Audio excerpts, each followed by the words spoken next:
Ombudsman, sabi, kayo daw ay nakatanggap na noong partial Senate Blue Ribbon Committee report na kahit nagpalit ng liderato sa Senado, kayo nakatanggap na naman. Ano ba ginagawang hakbang ngayon ng Ombudsman dito sa report na ito? Meron kasi kaming ongoing na investigations sa flood control. Okay. So tuloy. Ang estimate ko sa investigations namin from 35 to 45 investigations na current. Ha? Oh, Ongoing. ongoing yan. Ongoing yan, no, PI? Ongoing. Pareho. Ongoing yan. Siyempre, tinaas natin na standard eh. Hindi Yeah. natin wineponize ang office. Oh. So we're trying to call in, we bring in the evidence needed to charge people kung kinakailangan. Case build up talaga. Case build up talaga. Case build up. So itong report ng Senate is very useful to us. Kasi nga, it will help us, it will supplement our efforts in investigating those But still, you have to validate it. profited and took part and lahat ng ginawa Ito tanong, sa flood control. Mga talaga ito tanong nagkasala. dito, Ombudsman. During the hearing ng Senate Blue Ribbon, they all made declaration under oath. Ibig sabihin, sumumpa ito mga to. So sa Senado lang nga.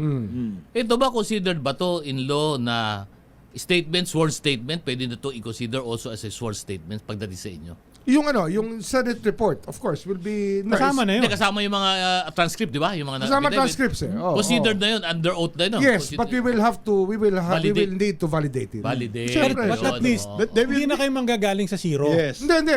Pero ongoing na eh. Oo. Alam mo, itong office na to, ang design talaga nito, is really to ferret out the facts. Kaya meron kami fact-finding eh. Tama. Yung fact-finding namin, yung FIO, yun talaga yung the most important phase. Kasi dyan malalaman kung kinakailangan gumalaw pa yung kaso paakyat. Okay. Pa-PI. Oh. At So, saka- dagdag investigation pa yung fact-finding. Oh. Dagdag investigation. Tsaka doon mo malalaman kung yung mismong FIO office na yon o yung officers na nando doon ay may tinago.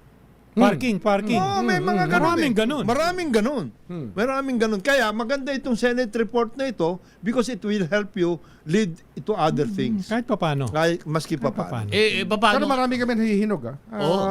Sample Pero naman marami yan. sa kanyan, mga probably, kasi ang dami natin may focus tayo sa first priority, second Yes. priority. Pero by September, marami tayong ifa-file pa tungkol sa flood control.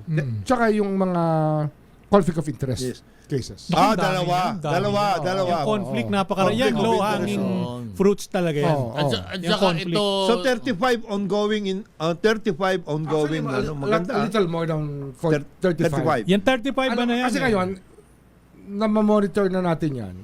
Kasi pag nag-i-issue na sa PINA, I have to sign it.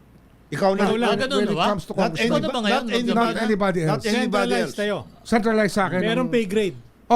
Sa akin ang sa PINA. So I suppose, Basta ako, aakuin ko lahat ng sa PINA na yan. Oo. Basta mahalaga Ganun, yun. dati ba Dati kanya? kanya-kanya. Kasi na-weaponize pa gano'n. Dati Baka kanya-kanya. magkaroon ka ng operation na...